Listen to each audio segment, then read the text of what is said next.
asking you. All right, thank you so much.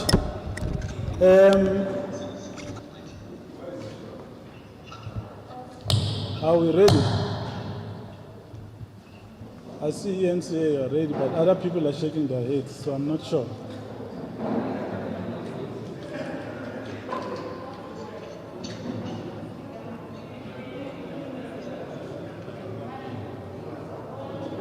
Will you tell me when you're ready?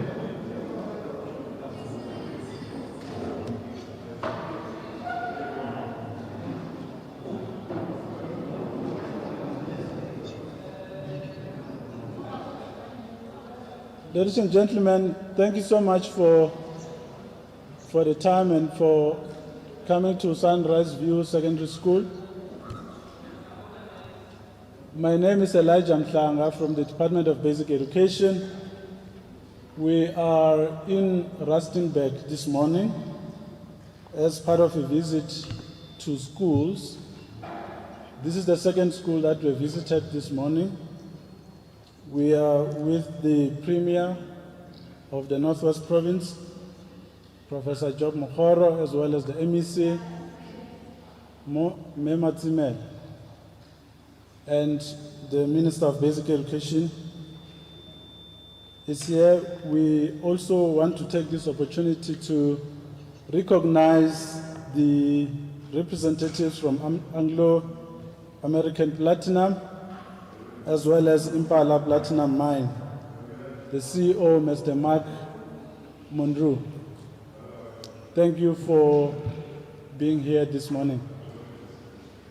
We are not going to waste time. I'm going to ask the Minister of Basic Education to come through to address the media. But I need to also say that we have the CEO of the National Education Collaboration Trust, Mr. Godwin Khosa, with us. And we also have the CEO of Rand Water. We are going to be connecting with him online. There's a presentation that he's got. Mr. Khosa as well has a presentation. But I also need to say that the Director General of the Department of Basic Education is there, Mr. Matanzi Mamuel.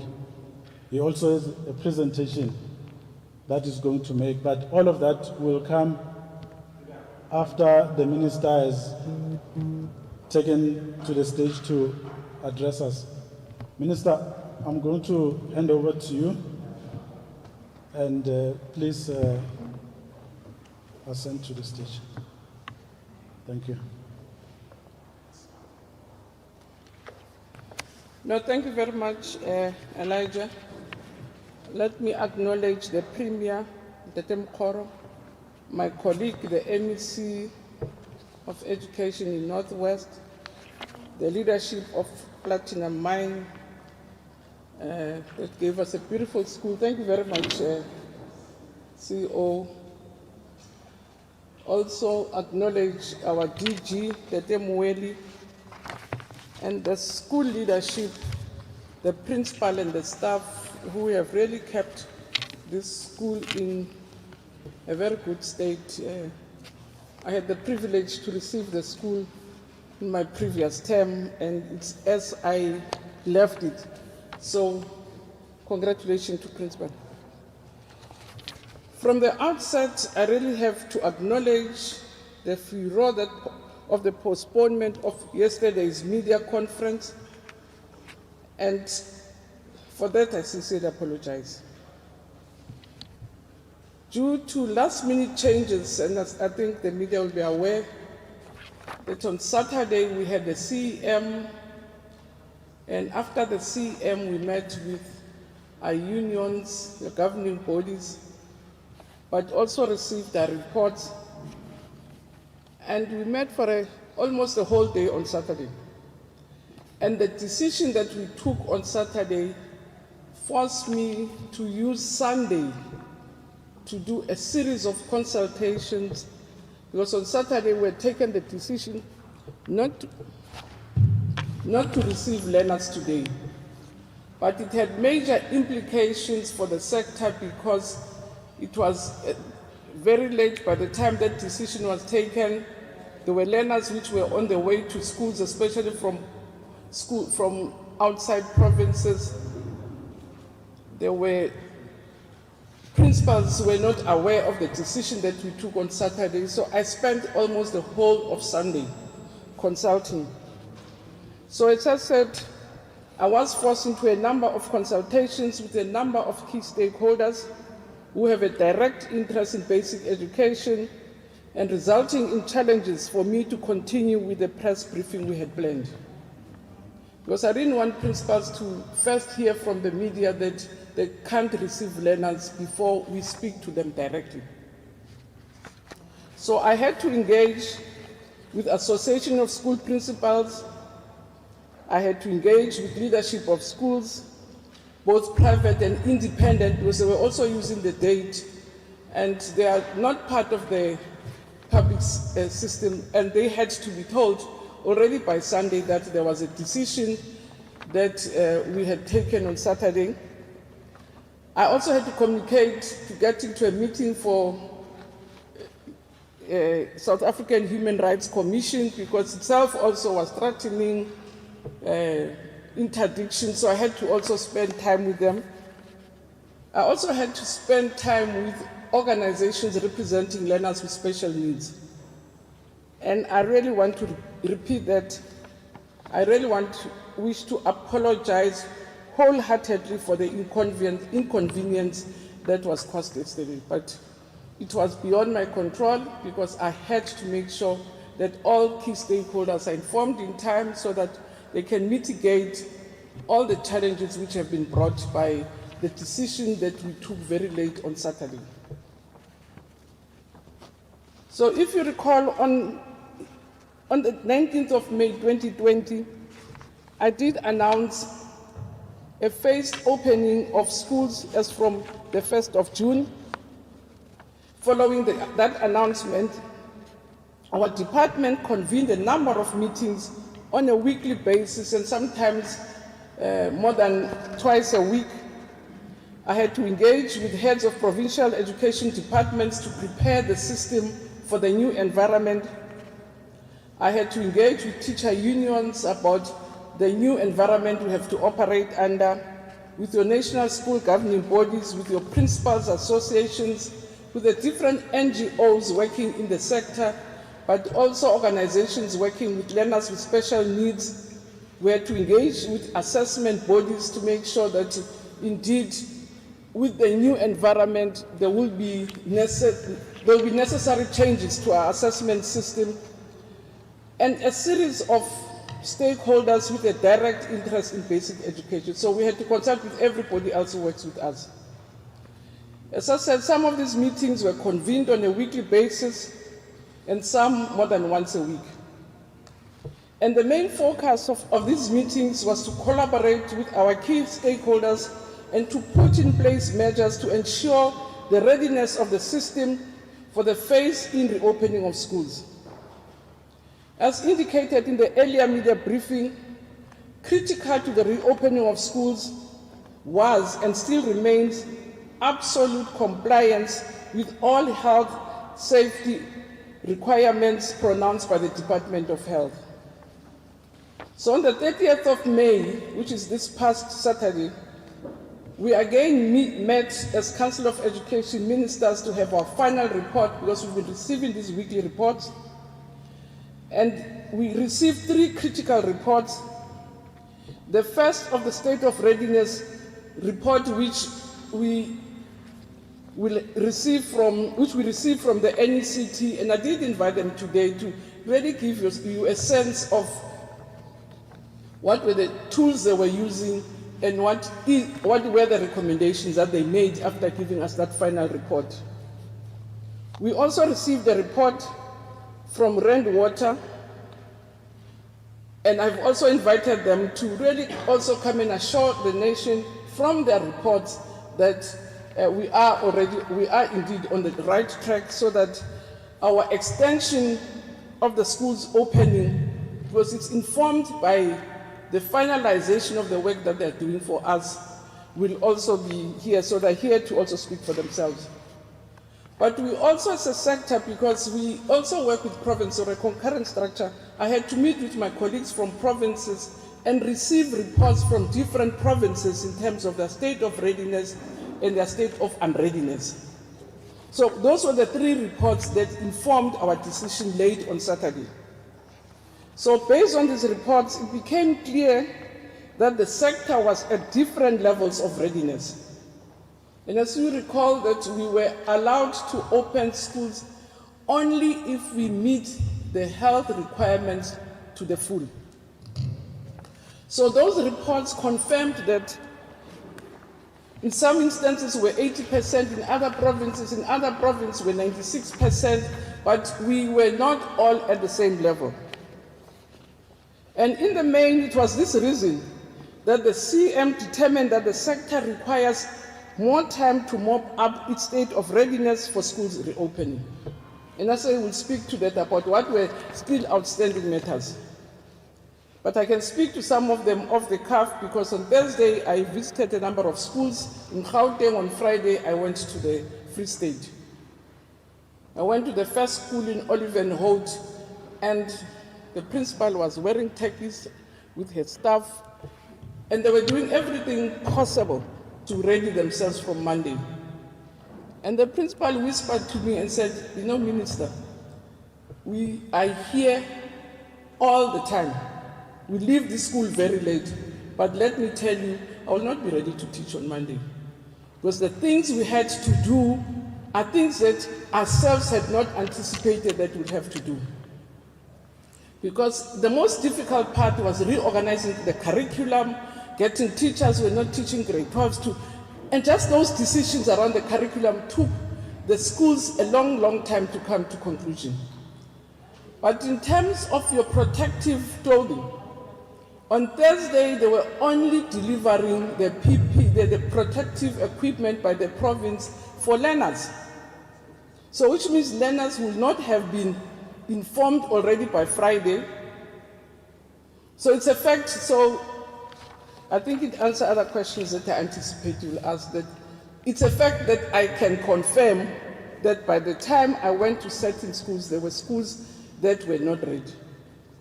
From Olivenhout Bosch, I went to Midrand Secondary. Again, the principal, the vice principals were having tape measures.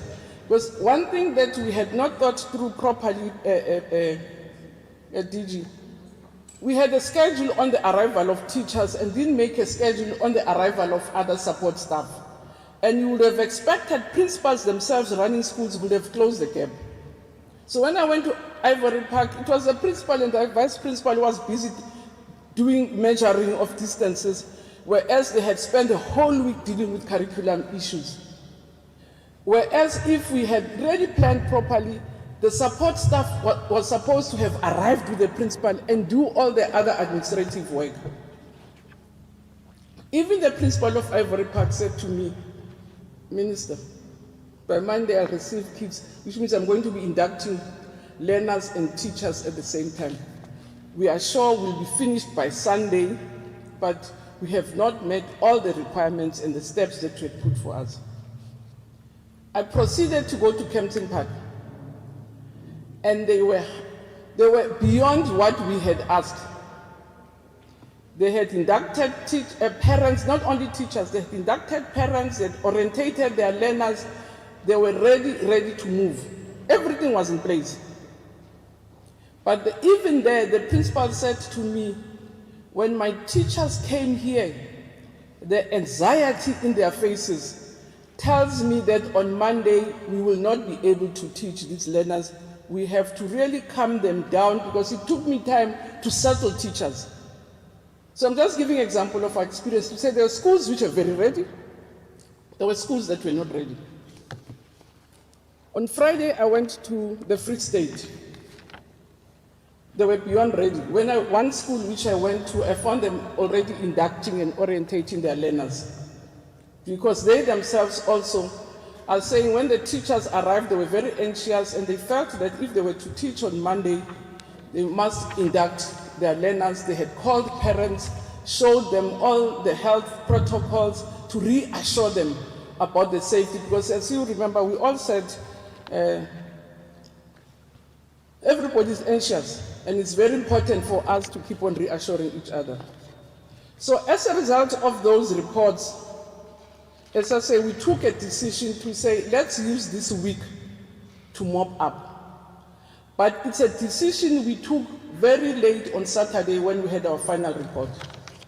And there were different views to say, why don't we let the schools that are ready to proceed, because it will kill the momentum if we say they must not proceed, and focus on the schools that were not ready, because some will be ready at different times. I'm giving an example of Ivory Park. The principal said, at least by Tuesday, I'll be ready to teach. The principal of Olive and Holt said, I'll be ready by Wednesday. So which means we're all unready. But the decision was that there were other key factors around safety for the coronavirus which have not been satisfied, like water. Therefore, it will be risky to have a blanket opening of schools. And it took us long on Saturday to arrive at that. So on Sunday, I had to spend the whole day speaking to private schools because they also needed reassurance. We had to agree. I had to speak to. So it was a series of people that we had to consult with. And I'm still explaining why I had to call the media off, because I just could not jump other steps, especially with people who were affected. Because principals needed to know by yesterday, what do they do? Do they phone parents? Do they send messages to say parents must not bring children? And that's what took long. So I want to say again, I'm very, very sorry. But based on these reports, it became quite clear that the sector was at different levels of readiness. In the main, it was for this reason that CEM, your Council of Education Ministers, determined that the sector requires just more time to mop out the state of readiness for school reopening in order to comply with the health and safety standards of COVID-19. So the Saturday CM resolved that teachers whose schools have already received the personal protective equipment will be expected to report at work on the 1st of June. So we're expecting teachers to come today, and I'm glad the first school I went to, they have a full complement of teachers. They had 25 teachers in their books. They had 25 teachers. But even then, it was qualified that if they have received, because the report was saying, as late as Saturday, there are schools which had not received their protective equipment from their provinces. And when they arrive, those teachers have to prioritize the preparation of their work to deal with a new normal brought about by the coronavirus. And that new normal meant different and new tasks for teachers, because even here, the principal was telling me that she had 5 classes. You said 2 classes for matric. You have 5. Now you are at 8. So which means teachers were not teaching grade 12, now have to teach grade 12, and therefore you have to work out in terms of your staffing deployment, how do you deploy your teachers? And that was not an easy one, because I think as schools we have this tendency of saying your most experienced or most skills go to grade 12, the others, so we've had to reorganize ourselves. So as provinces, we also agreed that we must finalize all outstanding deliveries of your PPEs to schools and the outstanding provision of water and sanitation. Because by Sunday when we met, Water gave us a report. They had not finished. They had, I think they'll speak for themselves. There were schools that they had not delivered tankers to. They're only arriving today.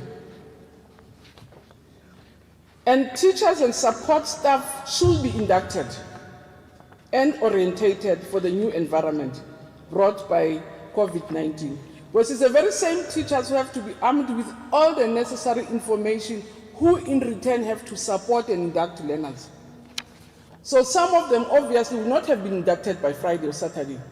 Therefore, we've agreed that schools which have not inducted people, they should do the induction. And again, as I say, when I was in the Free State, it was a health department, there was a doctor and nurses which were teaching our staff about the virus and all sorts of things, and working out the protocols of linkages between themselves.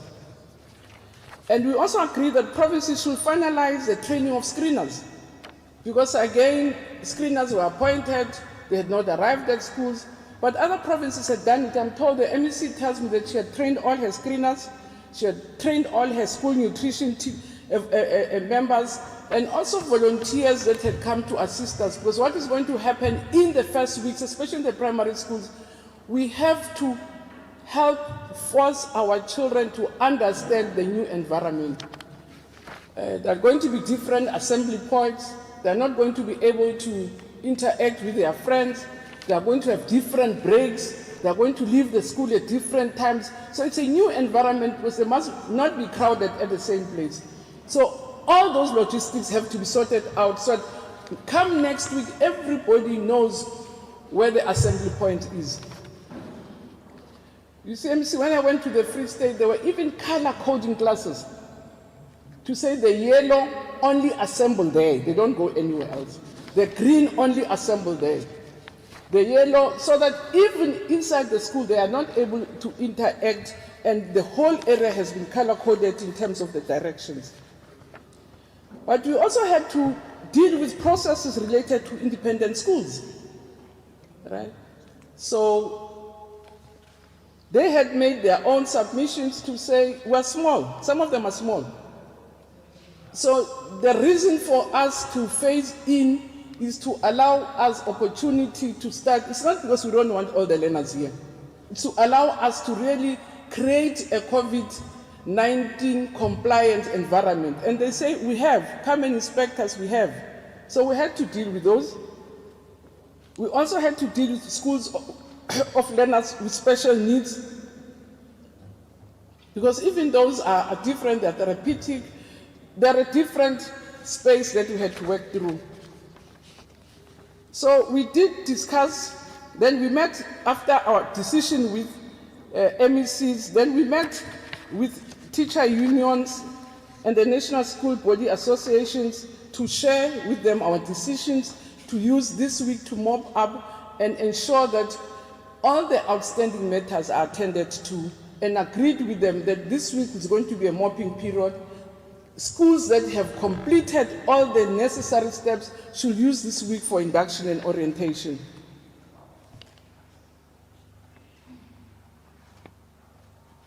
So let me not repeat that.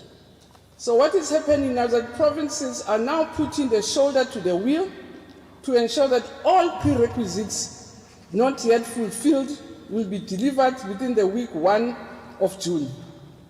And together with our partners, agreed to another meeting on Thursday to continue to monitor and evaluate all outstanding compliance imperatives.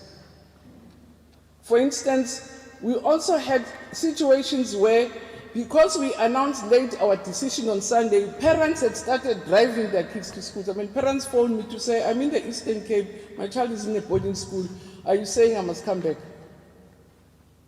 So we had to deal with all the matters that really were a fallout because of the late decision. So we communicated, unfortunately quite late, that parents should not bring grade 7 and learners 7 and 12 to schools, but teachers who have received their PPEs are expected to report for work and carry out their responsibilities as spelled out. And more importantly, the sector agreed that the effective teaching and learning should resume on the 8th of June 2020. I've decided to also take the nation to confidence with regards to the situation that we have faced. And that's why I've requested that the CEO of NECT should come to say what is contained in the report that gave us the recommendations to take just another week for postponement. And I think I don't want to spend lots of time on it because they will speak for themselves. And as I said earlier, I've also invited the Water Board to also assure the nation, because that's one of the key deal breakers, to say, indeed, on Thursday, when we meet, will the water tanks which are outstanding be in all the schools that are there? So, as I said, also based on the reports that I received from provinces, I'm very hopeful that all outstanding challenges they unearth will be addressed during this period so that we can be able to start teaching. Because as I said, in my province, things were only arriving Friday, Saturday, so which means they've arrived. Then they can use this week to induct. Because my view is that any further delays, it's not only my view, and also with my colleagues in provinces, poses a very serious threat to the system and the future of learners that are yearning for. Because it is poor learners who are going to be highly disadvantaged if we keep on postponing. They have not had the benefits, and I'm proud the principal says, she says when she opens next week, she'll be on term 3, because she was able to continue interacting with her learners during the lockdown. But other learners have not had that privilege, so which means they still have to do term 2 work during term 3. And they're expected to write the same exam with learners whose teaching was not interrupted during the lockdown. But the other matter, because as I said, colleagues will speak to the other matters, I thought I should also go through the directives that we issued on Saturday. So on May the 29th, which is a Friday, as DBE, we issued a government gazette with directives regarding the reopening of schools and measures that address, prevent, and combat the spread of coronavirus in the basic education sector. And these directives were issued in terms of Regulation 4.3 of the regulations which were developed under the Disaster Management Act of 2002 and was published on 29 April 2020. And the main purpose of these directives is to provide the arrangements for a phased return of educators, officials, learners, and support staff to schools and offices. Number one, in those directives, that in terms of the movement of people between provinces, because we have teachers coming from Eastern Cape teaching in Northern Cape, or teachers from Eastern Cape teaching in Western Cape. So in terms of the movement of people between provinces, metropolitan areas and districts, there will be a permit issued for officials and educators under alert level 3, which means from today, who have to commute to and from work on a daily basis. And these permits will be issued by the heads of department or a delegated official.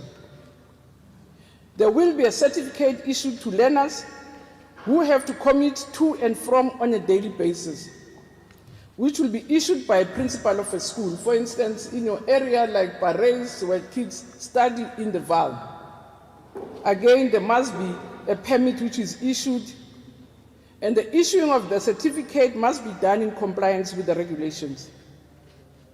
And even a person transporting a learner to school must also be issued with a permit. So again, the drivers themselves who drive kids up and down to school, they must have a permit. The regulations are also saying all extramural events at schools, including sport, choral estate fort, or choral rehearsals, arts and other cultural festivals, remain suspended. And we will talk about, or the minister will determine, in conjunction with provinces, if there is a need to lift some of these limitations.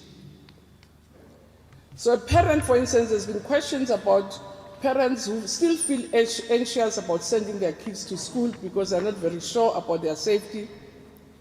The directives are saying a parent who chooses not to send a learner to school must apply to the head of the provincial education department, who in the terms of the South African School Act can exempt a learner entirely, partially, or conditionally from compulsory attendance, and if such an exemption is in the best interest of the learner. And a parent who chooses not to send a learner to school is obliged to apply for home education. So if your child doesn't have your underlying comorbidities, will fall under the second category, because the head of department or the principal has to give an approval. So you can't keep your child at home to say, I'm anxious. And therefore, we find ourselves having to support you. No. If it's reasons that the principal has not accepted, especially mainly around health issues. So a parent who chooses not to send a learner to school is obliged, because basic education is compulsory. So education of children between 6 and 15 is compulsory by law. So it's obliged to apply for home education in terms of the relevant section of the South African School Act. So they must go and familiarize themselves with the conditions of homeschooling and comply, because even then you have to apply. You just can't keep your child at home. You have to apply and meet all the conditions that are required under homeschooling. So we have been receiving many inquiries regarding the matric examinations, and it is clear that there's lots of anxiety on the matter, and we had to gazette it as well, since it is also an extremely sensitive matter in the basic education system. So we've given directives formally that the May-June 20 examination for candidates who registered for the senior certificate and national certificate is going to be administered in December. So those are your adult learners or your part-time learners. So we had to agree with UMALUS, which is our examining body, that we will only assess those learners in December, unless unforeseen circumstances occur, in which instance I, as the minister, will take the necessary determination. If anything happens, the country says we can't go to work for some reason, we will then have to take a new decision. But for now, the decisions that the learners were supposed to write in June will write in December. As indicated in all previous media briefings, the health and safety of learners, teachers, and all employees within schooling are our major concern. And it is for these reasons that we must ensure that all schools comply with the minimum health and safety requirement and measures determined by health for a school to be able to reopen.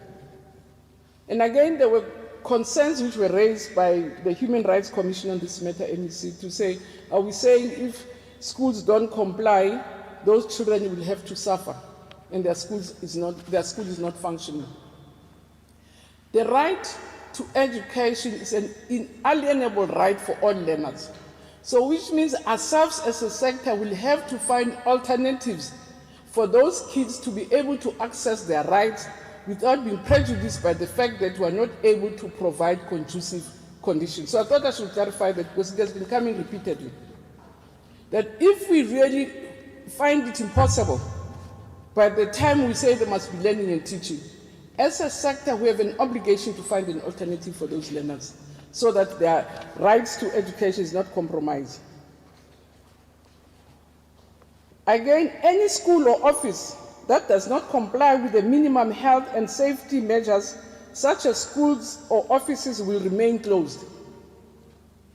I know of some offices in Bulobedi which are in the chief's office, so he gave them a rendezvous, all of them squashing that rendezvous.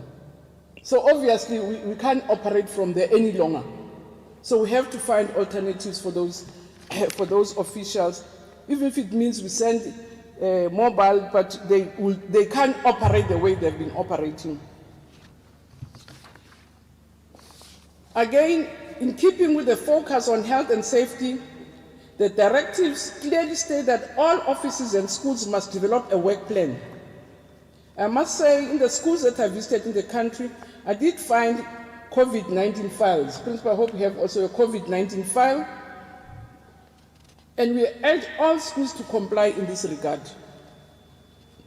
Parents and guardians must not send their learners to a school if learners show any of the coronavirus symptoms. The screening of symptoms must be conducted at offices or schools according to the Department of Health guidelines. We have since made this available to schools, again those guidelines, and we urge all teachers and relevant officials to familiarize themselves with the health guidelines. And I think that's what we would have observed, that every school, they will set up a station before you get into the main premise to test the temperature, screen, collect information on your age and everything else. So all schools are expected, and even offices are expected on a daily basis to comply to those guidelines. So we agree that we need to work extremely hard to comply in order to prevent the infections, because that's a condition around which Cabinet allowed us to open, to say, when you say you are going back to schools, like everybody else is going back to work, rule number one, you have to prevent infections in your workplace. So which means you have to put every measure in place that there is no infection in the workplace. So there are steps that we have been taken, outlined in the directives to help us prevent the spread of the virus. Every office and school must have easily accessible and sufficient quantities of hand sanitizers based on the number of learners, of educators, officials, or persons who access the offices or school entrances. Offices and schools must have facilities for washing of hands with soap and clean water. The cleaning of surfaces and equipment is mandatory. A mask is a must in every instance. Offices and schools are required to provide a minimum of 2 cloth masks to learners and educators, officials, and support staff. We have observed that schools have been working very hard also to configure the physical environments, from staff rooms to classrooms and the play areas. This is not a matter of choice. All of us must ensure that we comply with the social distancing requirements in order to comply with the health and safety requirements. The major challenge for us as a sector has been around the management of the curriculum and teaching. Since, as of now, we have lost a whole term, because from March to June, it's the second term, so we've lost a whole term. And we are likely to lose more days due to the virus. And as a sector, we had to be innovative in the manner we get school programs back on track. So in order to recover the teaching and learning time lost, the schooling system has to be re-engineered, resulting in the adjustment of timetables, and that's what most SMTs were engaged with, and the review of the curriculum in terms of the National Education Policy Act, which empowers me as the Minister to determine a national policy for a curriculum framework, core syllabuses, and education programs. So we had established as DBE a curriculum work stream consisting of curriculum experts from the department and provinces, but we've also been working with academics and curriculum experts in managing this aspect of the re-engineering of the curriculum. So because the basic education directives are not static, we will always use the opportunity to make the necessary amendments as and when required.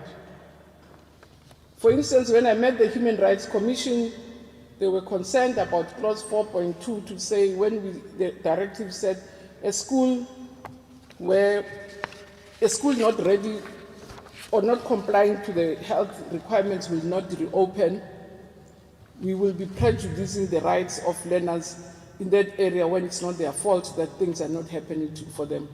And we explained that it meant the school infrastructure, not that learners will not, as the department, will be exempted from ensuring that the rights of those learners are realized.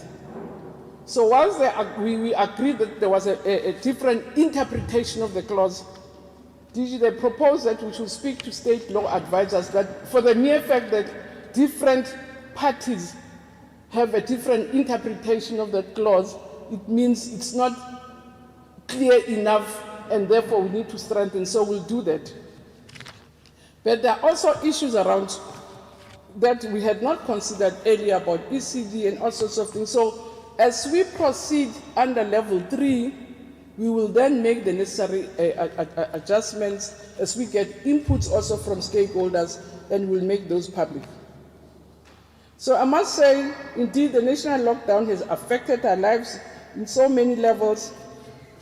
Families are traumatized, jobs are lost, and schooling had grinded to a complete halt, and the reopening under the new conditions was a real uphill. as compared to other times when we have to count desks, count books, count teachers. Here we had to really create a new environment that we had not worked under before, and it has caused lots of difficulties. But as I said, we were given strict orders by cabinet that schools should not spread the virus. We should make sure that no one is infected in the school premises, and that becomes a priority to everything that we do, and that's what also partly informed the difficulties that we had to encounter over the weekend in determining whether indeed we should send kids to school today when other provinces or schools have not met the requirements, or we should use this week to mop up. At least we know where the challenges are, and we'll be focusing on those. And schools that are ready, like this school, will then do the next step of orientating learners, inducting them and counseling them and preparing them for learning and teaching next week.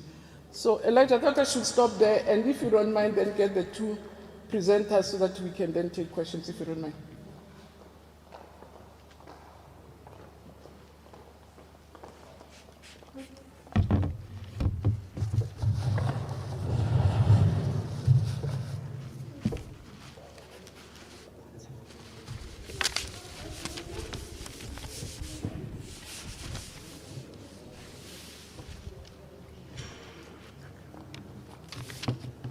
Thank you so much, Minister, for the speech.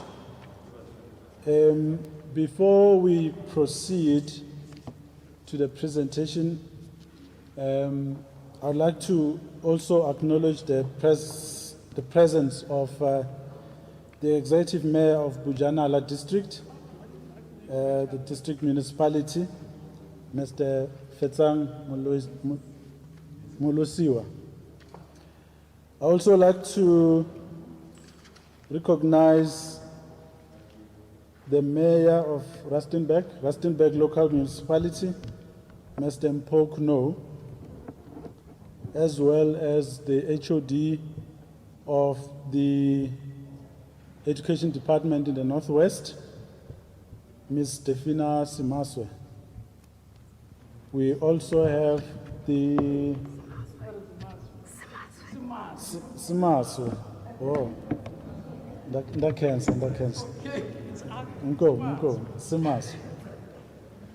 The cancellation. I always call her the HOD, so we get around such difficulties like that, Minister. We also have the administrator for the department, Mr. Joe Mohlala. Minister, we've also been joined by Mr. Tebo Khojwala from Rand Water.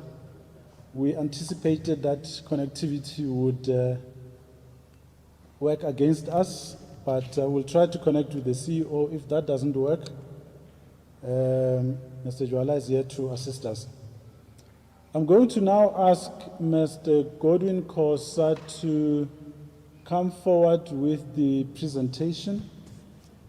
It's not going to be long, just to give us a sense of the findings from the work which they did as part of the mandate which they had been given by the department after the minister announced that a consortium had been appointed. Mr. Kosa.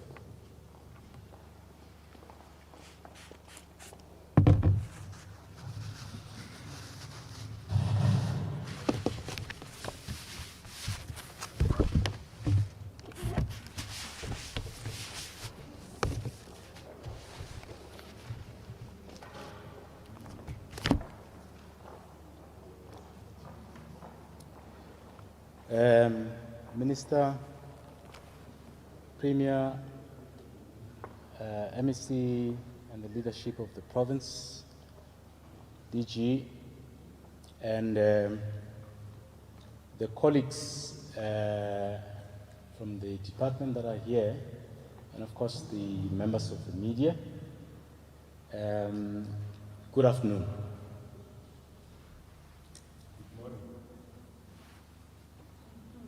It's 10 minutes before afternoon. My mental watch is, ahead. But good morning. You still have 10 minutes to enjoy the morning. My name is Godwin Kosa from the National Education Collaboration Trust, and I'm presenting here a report of the consortium that comprises the Human Sciences Research Council, Entika Consulting, Research 94 Plus, and New Leaders Foundation, who have been set up under the leadership of the National Education Collaboration Trust to undertake the monitoring and evaluation of the preparation towards the readiness of the schools. And I'm going to share with you a report that we shared with the Department of Basic Education on Saturday, this past Saturday. Mr. Mhlanga, the logistics are just a bit challenging because I must present looking there. But nevertheless, as he indicated, it's not going to be a long presentation. What I want to share with you is the approach that we have taken, the high-level observations that we have made, as well as the recommendations that we have made to the Department of Basic Education on Saturday, this past Saturday. So, if you could turn it a little bit this side, Terence.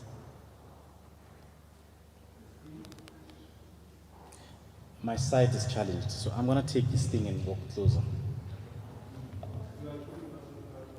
Oh.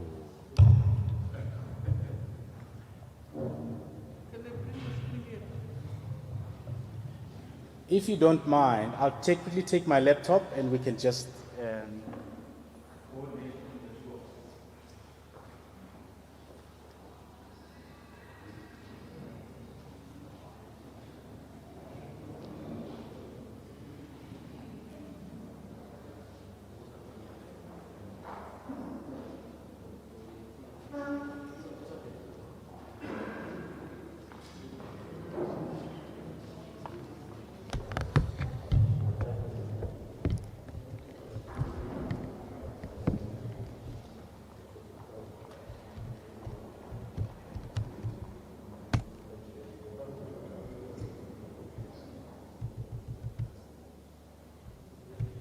Okay, my humble apologies for the hiccup.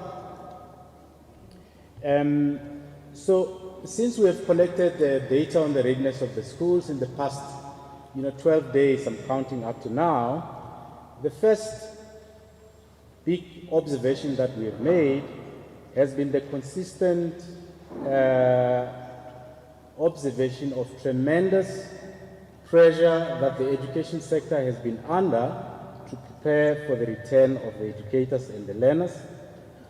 We have also discerned the anxieties in the country and generally and specifically in the surrounding the return of the schools.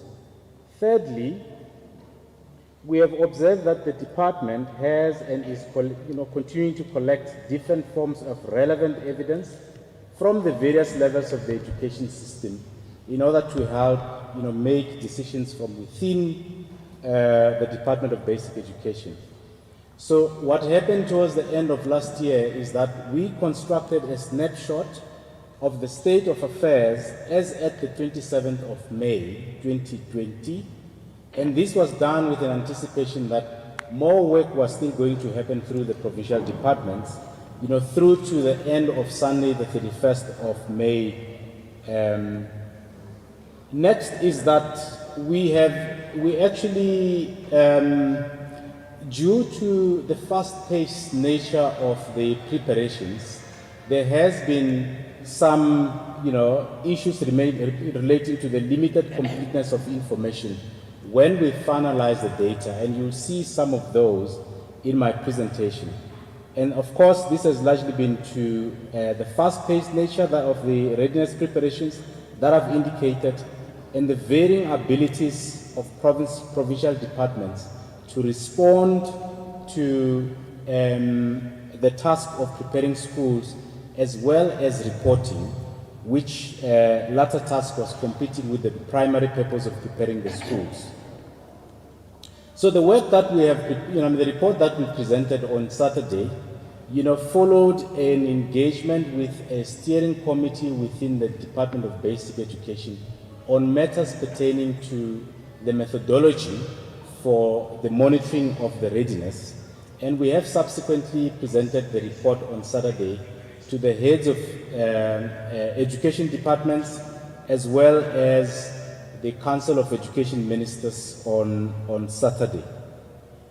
So the monitoring and evaluation has been crafted around very key questions, the first of which was, are schools ready to receive school management teams, teachers, and grades 7 and 12 learners as the first question.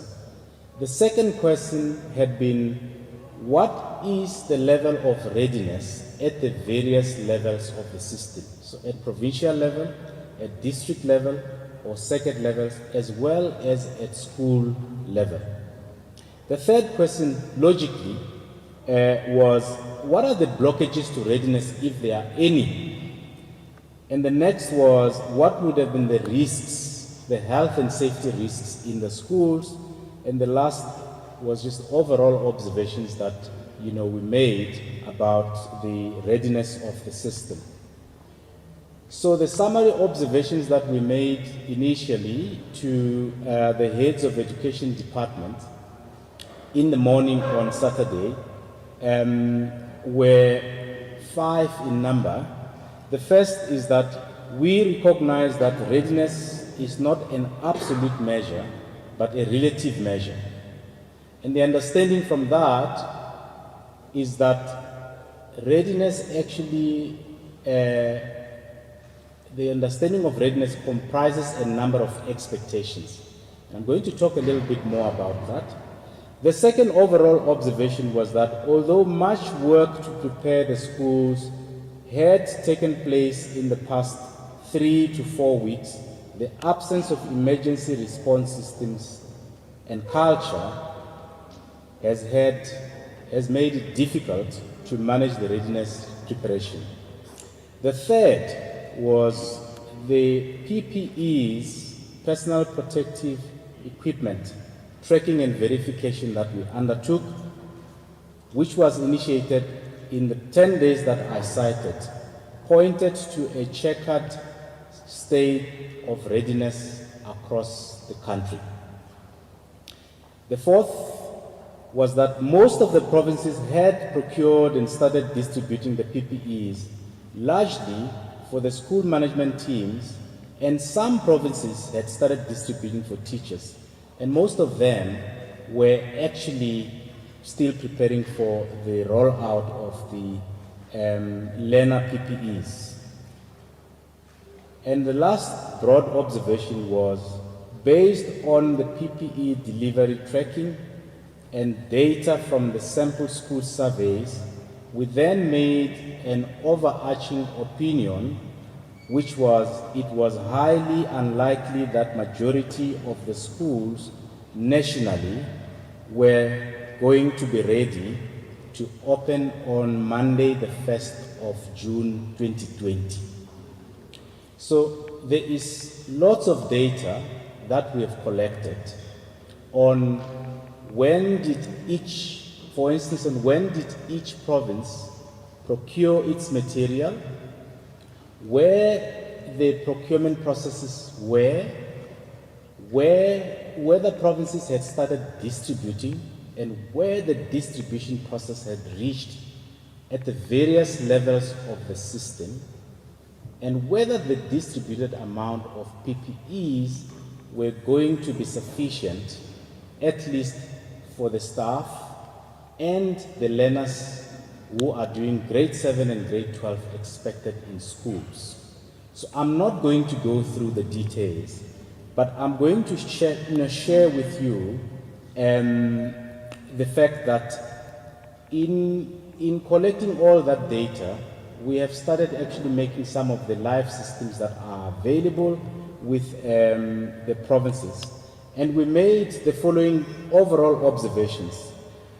The first was some provinces were still procuring certain items. The second was that actually the closer we got to the distribution and the identification of what blockages were there, the more we recognize that actually part of the challenges were from the supply side of things. There were shortages of stock, particularly cloth masks in the market. There was an undersupply of that. Some of the appointed suppliers did not have adequate stock themselves or the ability to produce those. And in fact, some of the suppliers misrepresented their abilities and capabilities to supply the PPEs. So you could have expected that that has had a knock-on effect on the pace of the delivery of the PPEs. So various delivery methods were also adopted by different provinces. You know, each province followed a different distribution model, some less effective than others, generally less automated, and with the number of PPEs that had to be rolled out to the schools, it was going to be difficult to manage, you know, the magnitude of the problem with limited automated processes. This resulted in reporting being less effective. Deliveries are done at central stores in some cases, moved to the districts, for the districts and the sectors to then move to the schools. But there are a few provinces that had actually taken the route of distributing directly to the schools. From an administrative point of view, it became quite glaring that the supply chain processes could not deal at the provincial level, could not deal with the emergency with which the PPEs had to be procured. The PPE procurement process was also disrupted by the withdrawal of the initial arrangements that provinces or government had to deliver PPEs through the Treasury Instruction 3. So by the time that was changed, provinces had to put in place completely new, systems and identify where PPEs could be, procured and delivered to the schools. There are a whole range of other logistical, issues relating to transportation and distribution, as well as,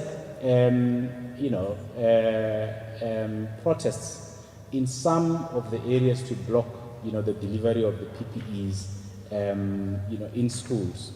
So that actually led to a presentation of a risk, assessment state of affairs across the provinces, which actually identified 2 provinces as the low-risk provinces, which were highly likely to be in place to have majority of their schools ready by Monday.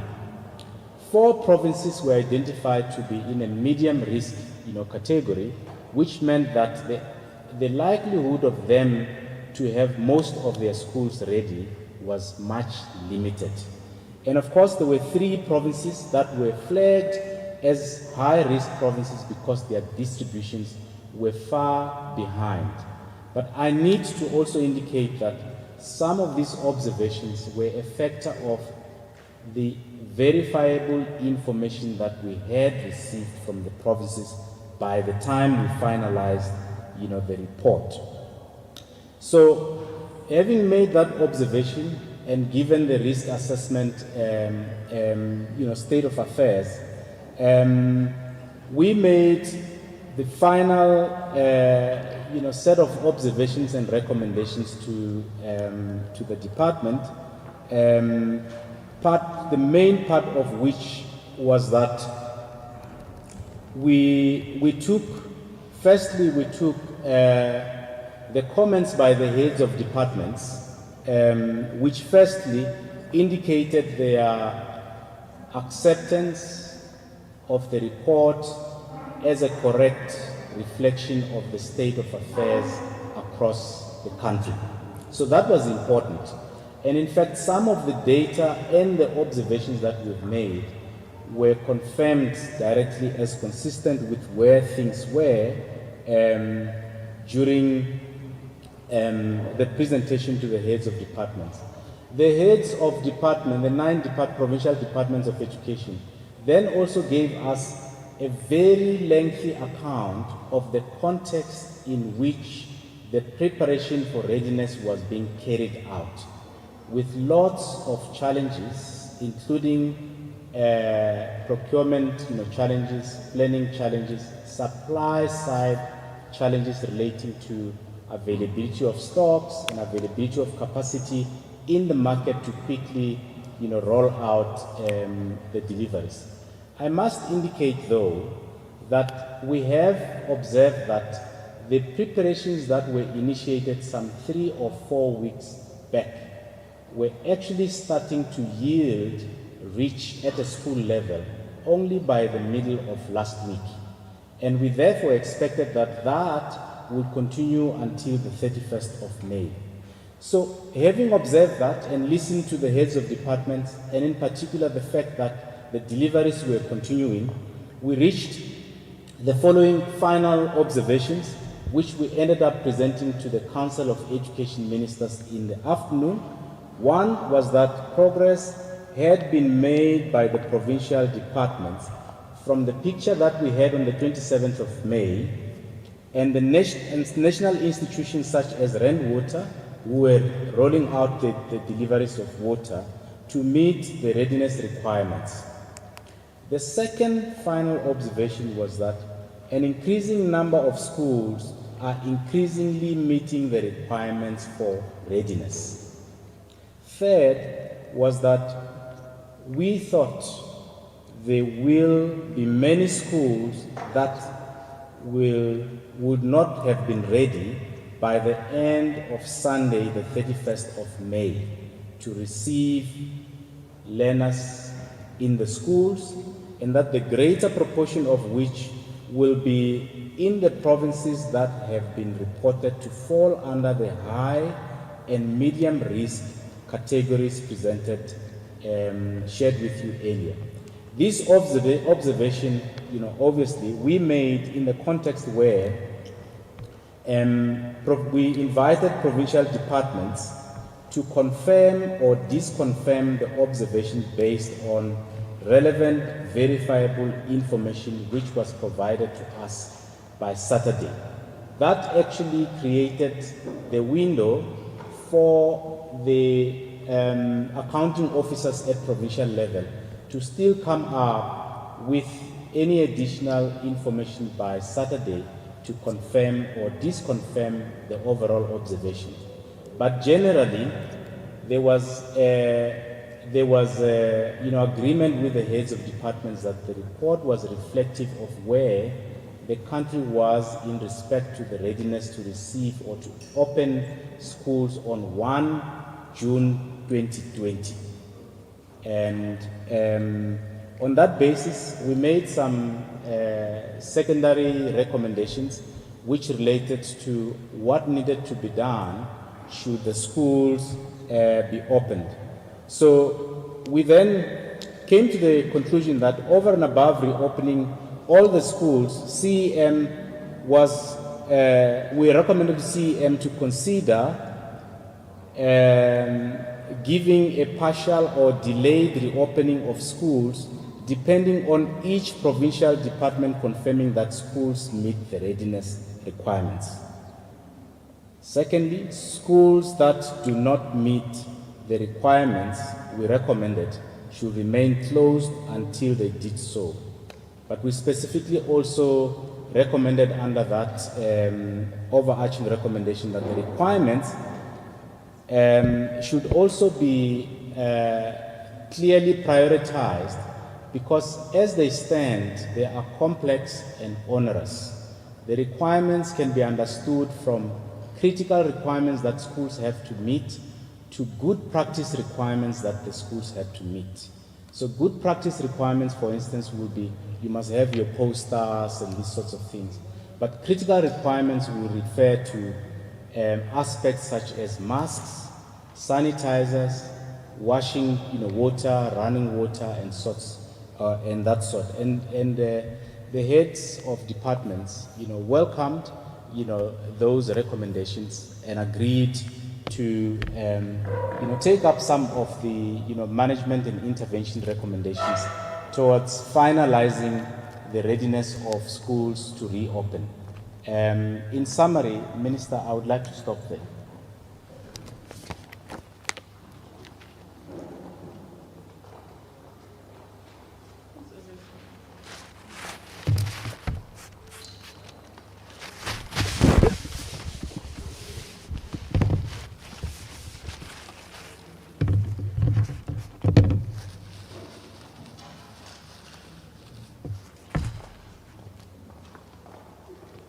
Thank you so much, Mr. Kosa, for the presentation.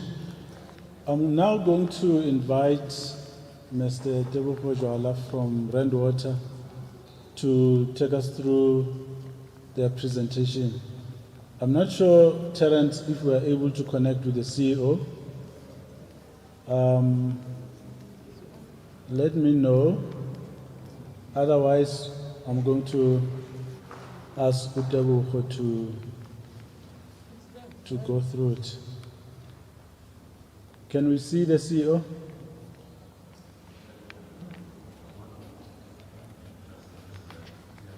Okay, colleagues, let me say this in the meantime, that you can send us questions, WhatsApp questions, to our numbers, which are available on the media statements and the media invitation which we issued yesterday.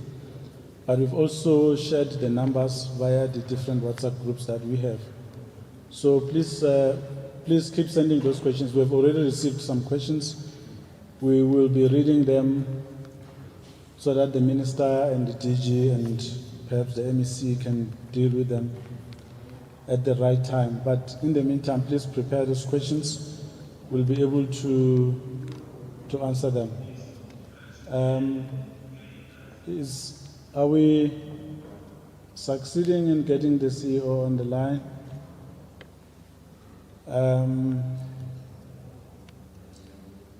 I do not think so. I think I'm going to ask Mr. Jwala to please take over. That's why you were sent here in the first place, to handle these challenges that we are facing. So we have your presentation over there. As you go through it, we'll also be flighting it on the screen. Thank you so much. Colleagues, after this presentation, we'll then be taking questions. Please get ready for that.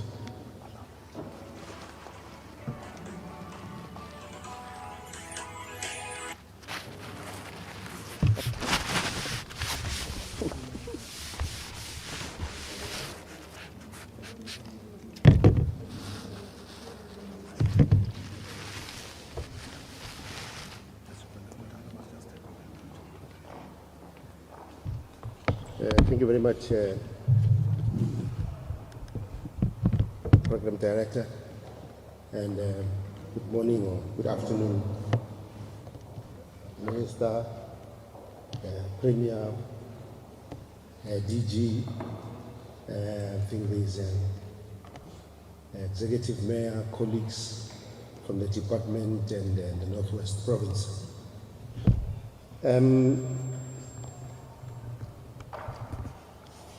Our intervention really emanated from what would have the Minister pronounced around the lack of adequate supply or lack of supply at all in some of the schools across the country. But I must say that our intervention later became apparent that it's only going to affect the 6 of the 9 provinces, Gauteng, Northern Cape, and the Western Cape, had sufficiently at the provincial level dealt with the requirements of cutting or establishing water supply system within the school premises. So we'll be speaking only of the matters relating to only 6 of the 9 provinces. And the schools that, number of schools that we affected are 3,126, and that's where our scope was going to cover. And there is 2 types of schools that we are dealing with. There is a school that has a water tank, but is a bit far from the water source. So we'll be arranging, and we are working on arranging, and to a great extent we have established water cutting system process. Water is being delivered to those schools, and we have 2,634 schools which does not have either water tank or a reticulated, decent, continuous supply of water. So we are intervening with water tanks in 2,634 schools across. Obviously, we mentioned that the provinces, Eastern Cape, the Free State, KwaZulu-Natal, Limpopo, Mpumalanga, and the Northwest. And in the Eastern Cape, the total number of schools that we are assisting is 756. In the Free State is 87. In KwaZulu-Natal is 1,125. In Limpopo is 475. In the Northwest is 248. And in Mpumalanga is 435. So in the case of Mpumalanga and Northwest, for instance, the number of penetration of schools that already has tanks but no cutting of water that was taking place is 308 of that 435. In the case of Mpumalanga, in the case of Northwest, 184 schools already have tanks, and a great number of them we have started cutting water into. The rest of the other provinces did not have any such tanks already, so we have to put both the tank and and supply water. The number of schools, as I mentioned, in the Northwest that already has tanks, it's 184, and the 47 of them are already ready. That means we have already cutted water in, they can be open, and there is no challenge of water anymore. And then 137, we're still addressing them. In Mpumalanga 308, we have tanks in there, and then 17 of them are ready, and 291 we are assisting. And in KZN, we have already assisted with 60 schools, or at least at 60 schools, and Limpopo 21, and then overall it's 145.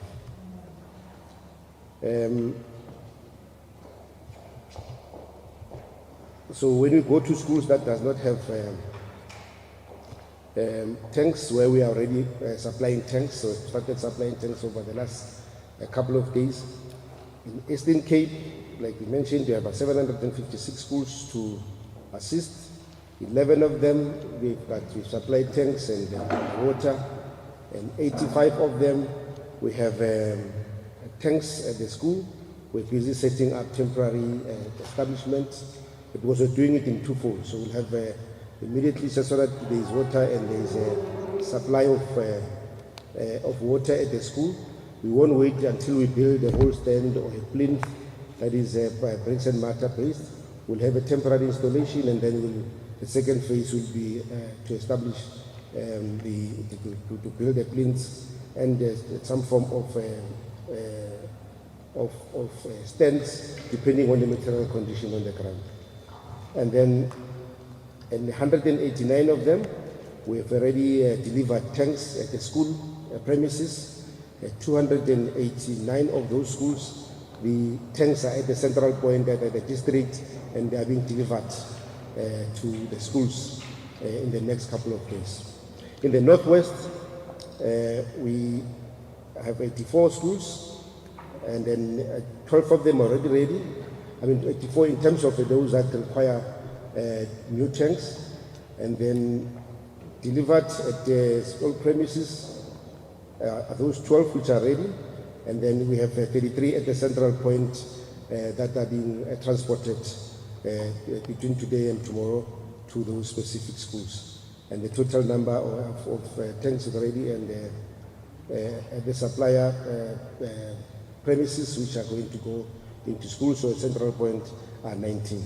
Free State, we have 87 that allocated, And then 20 of them are ready. The kids can move in. And then 30 of them are already on the school premises ground. 63 of them have been delivered at the central point and are being redirected to schools. And 67 are at the central point and within the province and are being delivered. Transport arrangement is being made. With regard to Limpopo, it's 521 total allocated for tanks.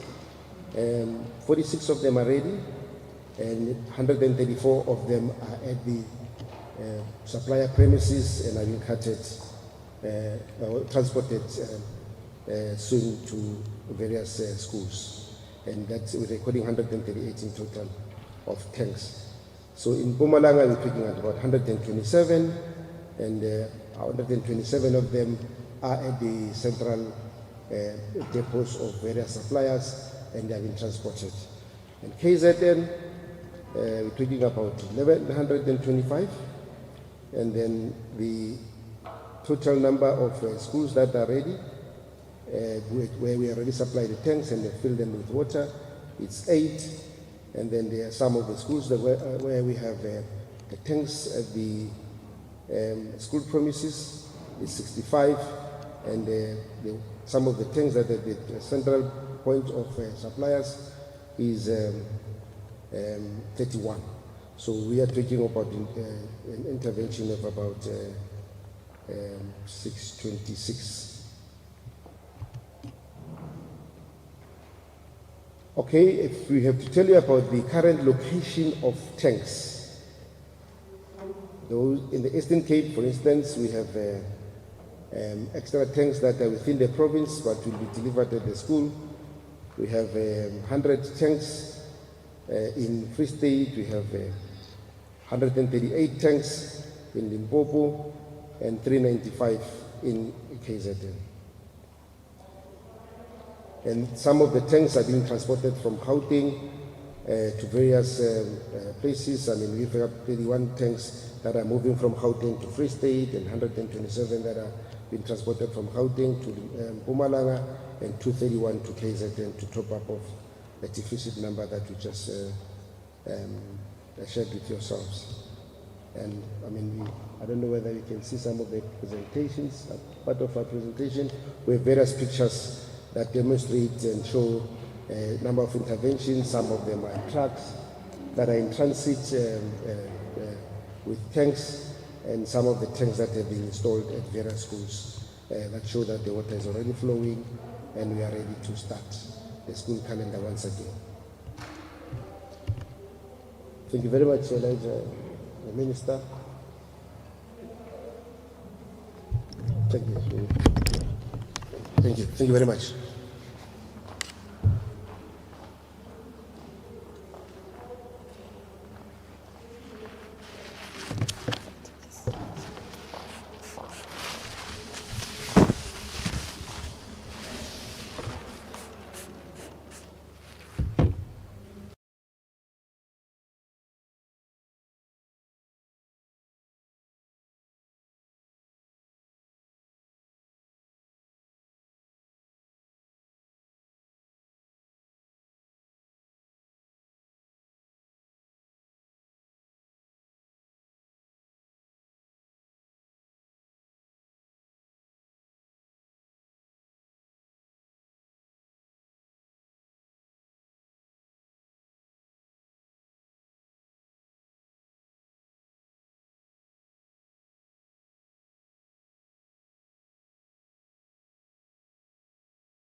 An opportunity to write them down so that they can deal with them.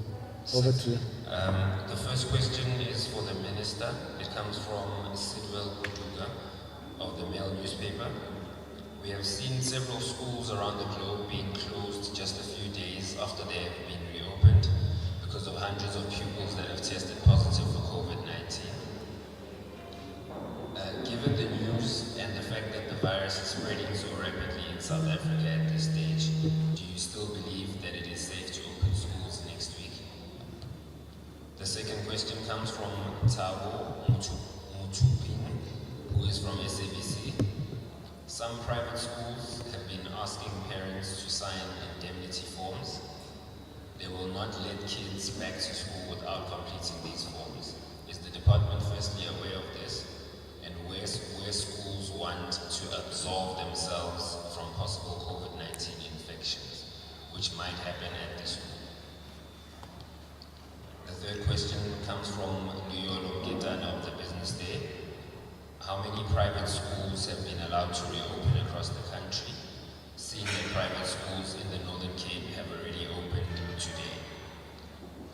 Luyolo's second question is, what is the Minister's response to the education sector's union's rejection of the phased reopening of schools? Luyanda's third question is, the unions have also called on all schools, even those ready to receive learners, not to reopen if PPEs have not been delivered to all schools across South Africa. What is the Minister's response to this? Are unions frustrating the department's efforts to welcome learners back on 8 June? We have a further question from Jacob Roy from the Report newspaper. Jacob Roy asks, my question is about teachers with chronic diseases. I understand they are supposed to hand a letter to the principals, but will they have to wait until the department has approved it, or can they stay home while handling this letter? We have a question here for Mr. Godwin Khoza. Can Mr. Khoza say which are the provinces that were high risk, medium risk, as well as those that are ready? Can he elaborate on the protests that blocked the deliveries of PPEs? Where were these protests, and did they establish why people would block the delivery of PPEs, and has this issue been resolved? We have a further question from Tsegofato Mwahi from ENCA. Tsego asks, what's the plan with the Western Cape, seeing they've welcomed learners already? There have been a lot of people saying schools in Limpopo as well as the Eastern Cape aren't ready at all. Are there any plans to go to these areas or any rural area at all? Thank you. Those are all the questions. For now, those are all the questions for now. There's a lot of them that are coming through. But we are going to take this first round of questions, and I'm going to ask the ministers to please come through to address the questions that have been asked. Thank you, Minister.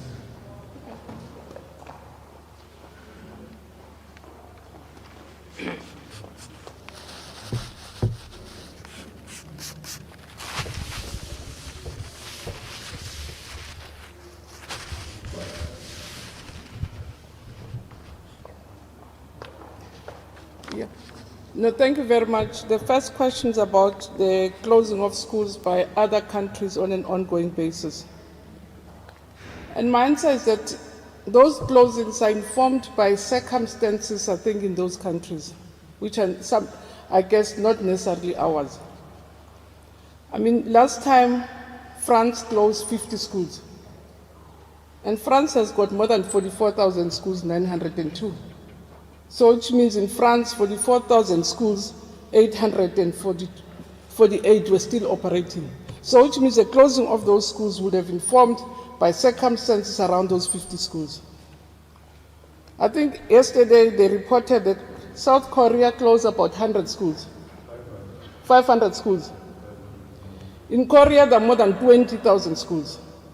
So which means almost 19,000 schools still operate in Korea. So I'm saying different circumstances will inform. For instance, in our country, we are concerned about your red district zones, your Cape Town, because as teachers started reporting, there were cases of teachers who have been affected, reported. So we'll have a differentiated approach, because I think also the closing of schools in those countries are informed by circumstances in those countries in specific areas. So France didn't close the whole education sector. It kept 44,000. 848 schools open. So which means the 50 was informed by something. Same Korea, the 500 schools would have been informed because Korea has got more than 20,000 schools. So which means the closing of those 500 schools and the keeping of other 19,000 schools was informed by also conditions. So the point is we're monitoring it. We are being guided by health, and that's why we are even discussing between Gauteng, Western Cape, KZN, and Eastern Cape in those red areas to say is there anything we can put more to make sure that we have a differentiated approach, and that will inform our reaction, but we won't have an overall answer because it's not an overall issue. That some private schools have been asking parents to sign indemnity. Private schools are completely independent.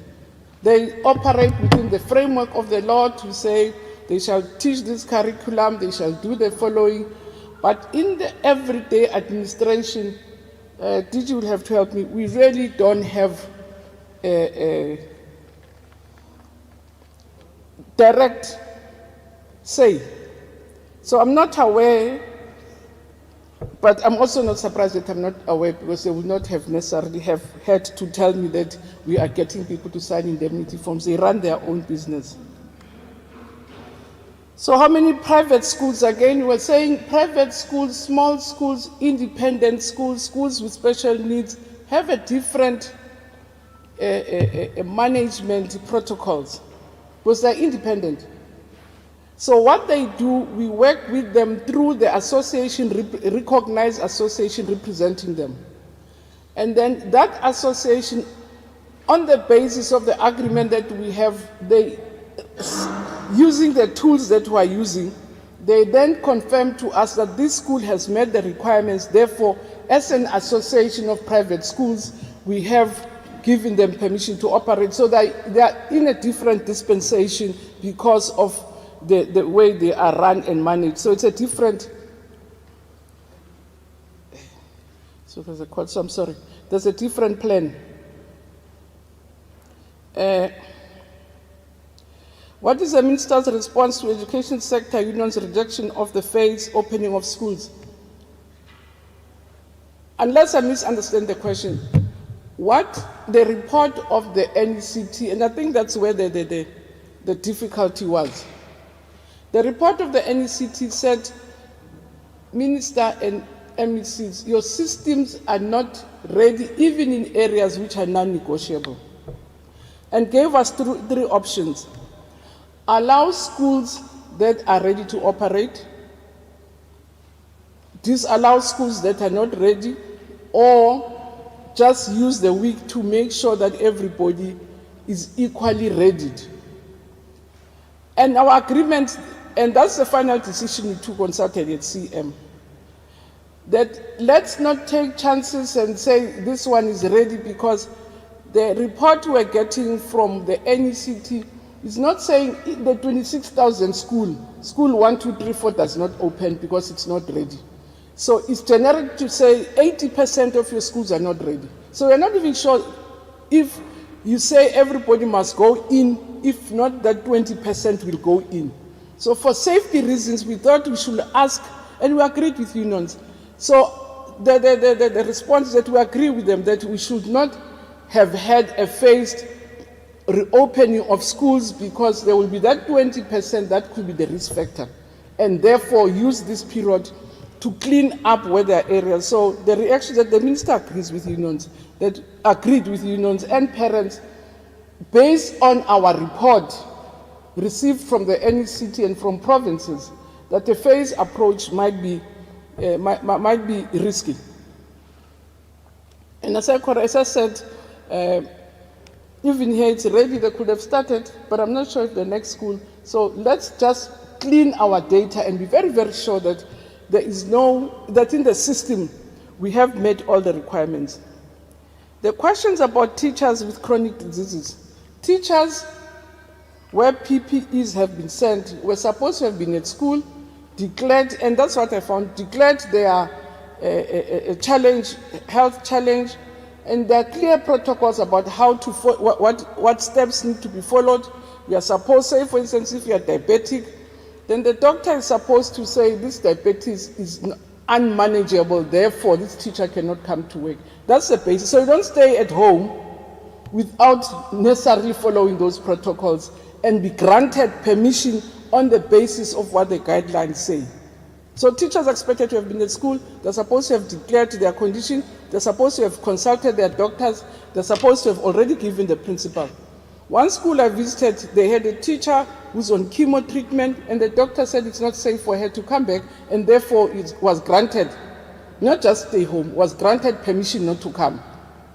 The other one declared diabetes, went to the doctor said it's managed, she can cope, she must come back to work. So it's going to be differentiated, it's not, there's no general answer. And the unions have also called on all schools, even those ready to receive learners, not to open if PPEs have not been delivered. So there can't be a school that is ready to open when PPEs have not arrived. Because that's a precondition for reopening. If there are no masks, there are no sanitizers, that school can't operate. So they're quite correct. And that's the condition we have set to say, no school, even for teachers. If teachers go to a school and find that there are no sanitizers and no PPEs, we are agreeing with unions. They should not operate because it's going to be risky for everybody else who's in that space. So we're in agreement with the points they're making, and that's why we had said provinces must finalize all deliveries the latest by Wednesday. They had committed that promises that they'll finish by Sunday. We thought it was risky because we're not sure by the time we met on Saturday that indeed they will have been delivered by Sunday. So we've given them this week to say they must deliver, and there must be no school that operates when those PPEs have not been received. Thank you very much. Or visiting rural areas, yes, what I've committed to do is to go to different areas with the DM. The deputy minister was busy with Mpumalanga. I was in the Free State, I think I went to the township. But our feet, because of the challenges around movements, the NECT through its networks, through its NGOs, become our feet and eyes to visit rural areas. So we will visit them randomly, but we are counting on the NECT doing the work for us and reporting back to us independently. So thank you very much.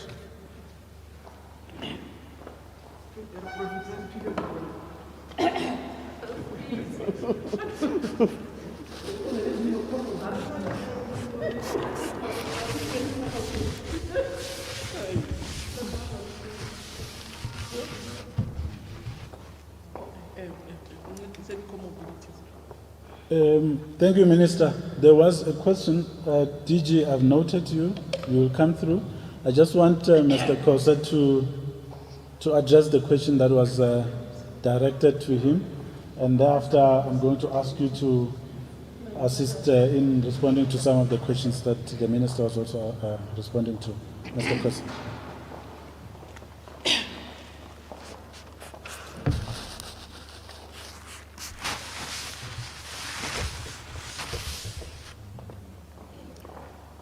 I never before have doubted Mr. Mhlanga. So that's why I wanted to work straight to the mic. But this time around, we must doubt each other. Every time somebody speaks, you must wait for them to clean. So there were two questions. The one question is about which provinces were flagged at which category. So the provinces that were identified as, largely ready were Gauteng and Western Cape. And the provinces that had a medium rating of readiness were Northern Cape, Free State, Northwest, and the Eastern Cape. And the provinces that were rated with a high risk, low readiness level were Limpopo, Mpumalanga, and KwaZulu-Natal. So I must just re-emphasize the point that I made earlier on about the strictness of this kind of verification and tracking. So the level of strictness that we adhere to was akin to that is observed by auditors. So where we did not have verifiable information, we could not take any, report, verbal reports and so on. Therefore, the rating, the scoring of these provinces also depended on the level of reporting, that is the provision of the verifiable, information. The protests, where they are, why, and whether they are resolved. I don't have the details of the localities, but a couple of them were in Gauteng and in other provinces. These were associated with local suppliers or potential local suppliers of PPEs who wanted the same opportunity to provide PPEs to their own schools. And perhaps it's important to indicate that there are several provinces that had actually gone for approaches that involve SMMEs in the provision of the masks and related PPEs, as well as in the distribution of these PPEs from warehouses. So, and that brought its own, complications, because where provinces had multiple, in fact several, suppliers, that just complicated the logistics of managing. However, there are a couple of provinces that have gone the route of utilizing SMMEs. The last point I just want to make is that it made methodological sense to spend more effort tracking the PPEs from the provincial level, from procurement to distribution down to the schools. As this material reaches the school, more attention is being made or put into gathering data from each and every school to see how the actual receipt of the learners and the teachers and the preparation at the school level are happening. On Friday, we started rolling out the school-based verification, and I can say that the team had gotten to about 30 schools, in fact 27 to be precise, and more schools will be visited in the coming couple of days and weeks in order for us to get a much more granular understanding of how the schools are dealing with the final preparations and receipt of learners in schools. Thank you.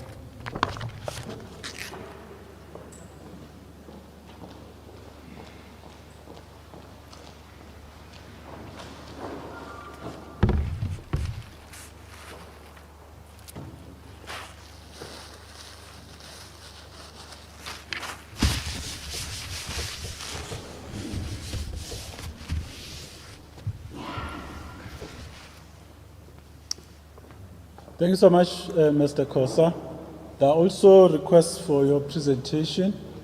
I hope that will make arrangements for that presentation to be made available. Mr. Moel, can you please come through? I know you want to talk about comorbidities and other issues. Thank you.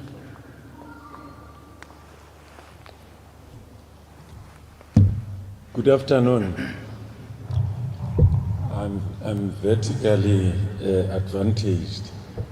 Good afternoon, Minister, Premier, MEC, Bomajoro Barona, District and Local, Ruti Tabanyani, and colleagues.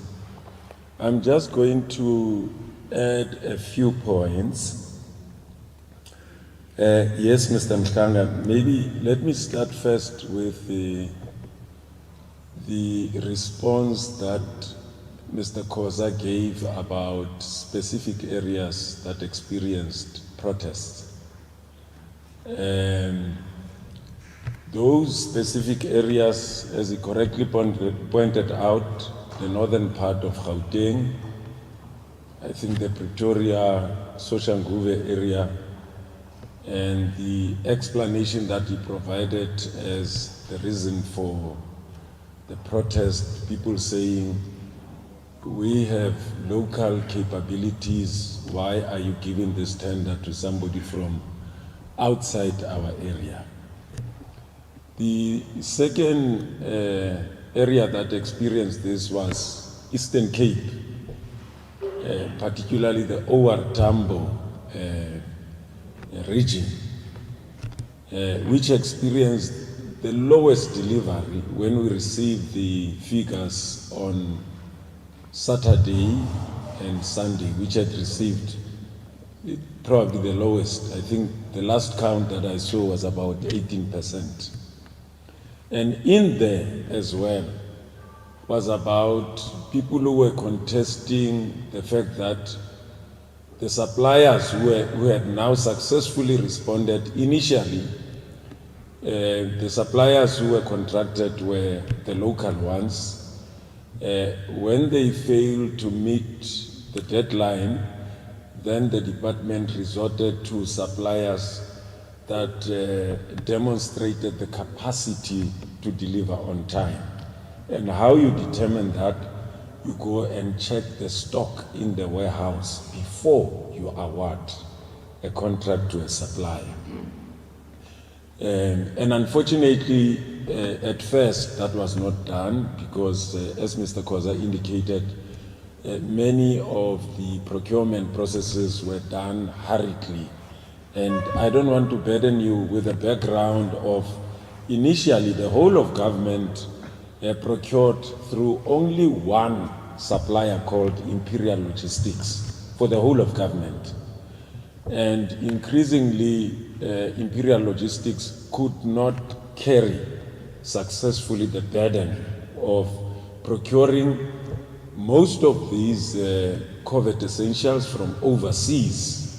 And then provinces were then told after about 2 weeks or so to cancel and reorder, which then caused delays of about 3 weeks to procure afresh.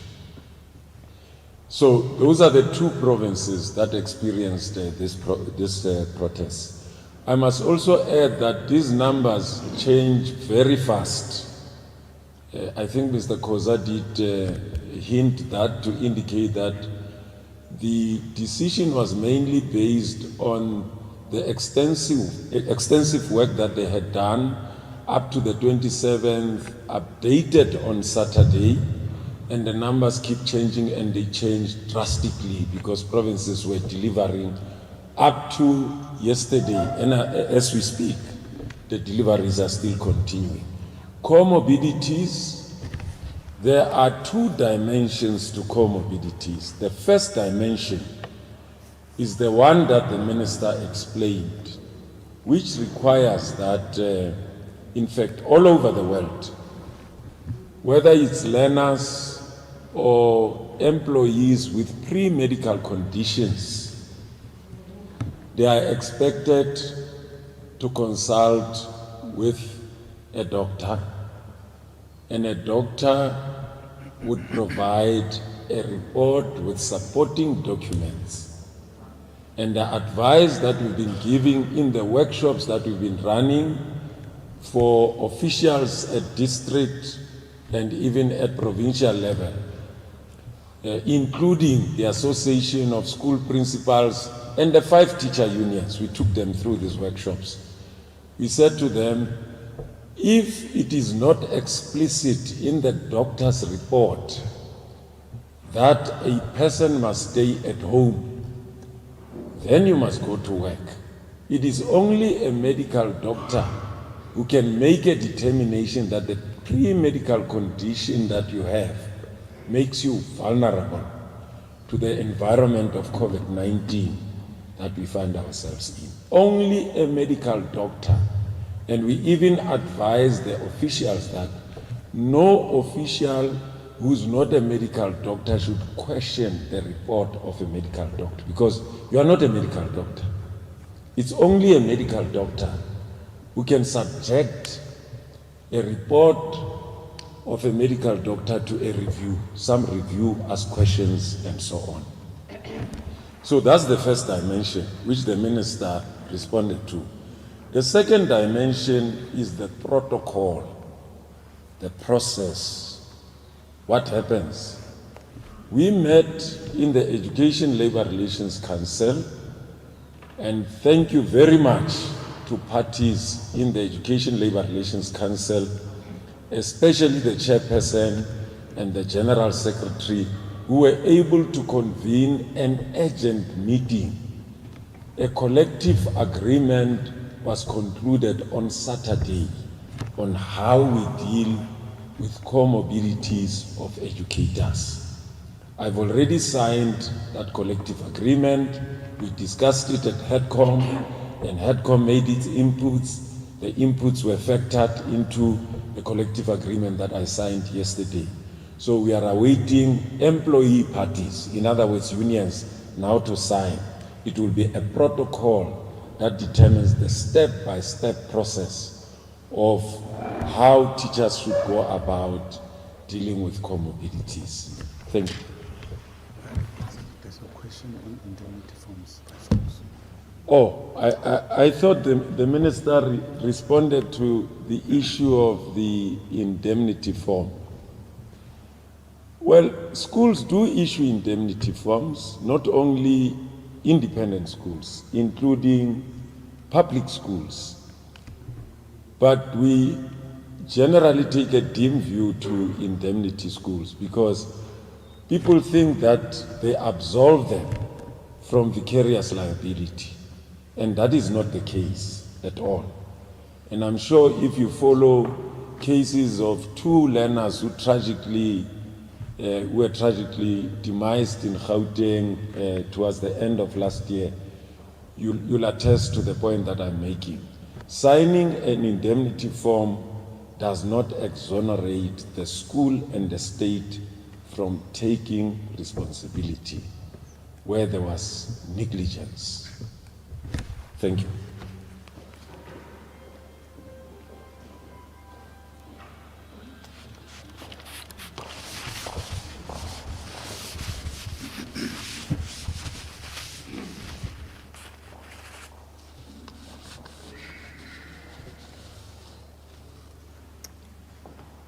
Thank you so much. Thanks, DG, thanks, Minister, and thanks, Mr. Kosa. I'm going back to Terence now for the second round of questions that we received via the WhatsApp lines, and we will then give the Minister the opportunity to respond to those questions. Some of them are follow-up questions, I've seen them, and some of them are questions which other media people are asking. So if the question has already been asked by someone else, we will not go through it because it will be addressed when the others are attended to. Please take us through the questions. Thank you very much. Still got a few more questions. The first one comes from Sinclair from News from Africa. My question is for the from Rainwater. How many schools in the Northwest do not have water, and how many have been provided? And does the does he think this week is enough to provide water to all the schools? So that question again from Sinclair. How many schools in the Northwest do not have water, and how many have been provided? And do you think that this week is enough to provide water to all those schools? The second question is for the minister. Unions say they will meet with you on the 11th on the issue of readiness. Does this mean there will be no school until then? We have another question here that has come from Chareshwa News. It's for the minister. What should learners and teachers do if they only receive one mask? Can we say PPEs were issued if only one mask was received? Then we have Tami Twala from Bantu News. What is the department's plan with regard to the National School Nutrition Program? We have a second question from Tsapoacho from ENCA. Where learners share textbooks, what plan has been made by the department? The second question is, what would happen should a teacher test positive for COVID-19? We have a further question from Sihle Mavuso, who is from the independent media. Sihle's question is, please direct, this question is for the minister, what actions have been taken or will be taken against the suppliers that misrepresented their ability to supply the PPEs, since the action have contributed towards the delay in the reopening of schools? A further question from Nazir at Glow TV. Seeing the class sizes would be smaller, where would teachers come from for extra classes? Will feeding schemes also be introduced at the start of the reopening of schools? And would scholar patrols continue to function under level 3? And the last in the set of questions is, what is the system now doing for book markings? And I think that's the final question. Thank you. All right. I'm going to ask you to go first, Mr. Jwala from Grandwater. Please come through to deal with the question asked about water provision, and thereafter I'm going to ask the minister to come through as well to deal with the rest of the questions.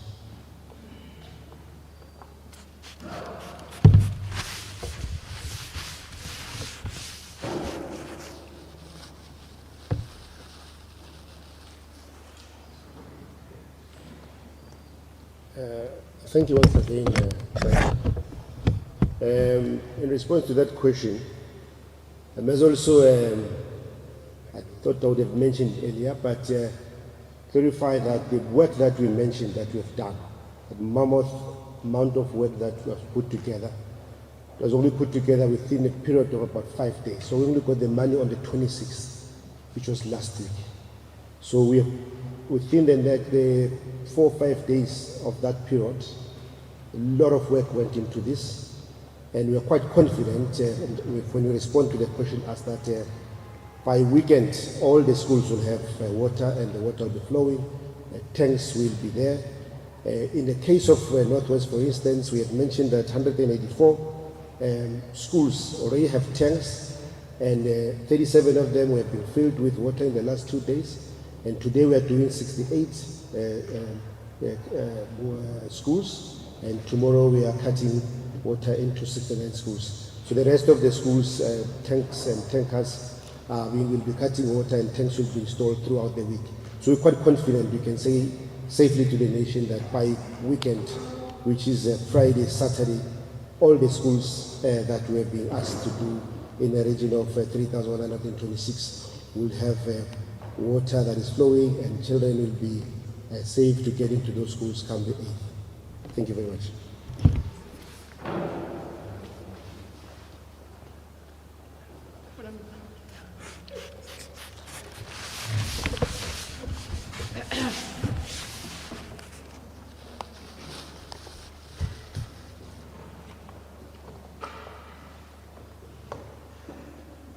Okay, I think the first question has been answered by Tebuho.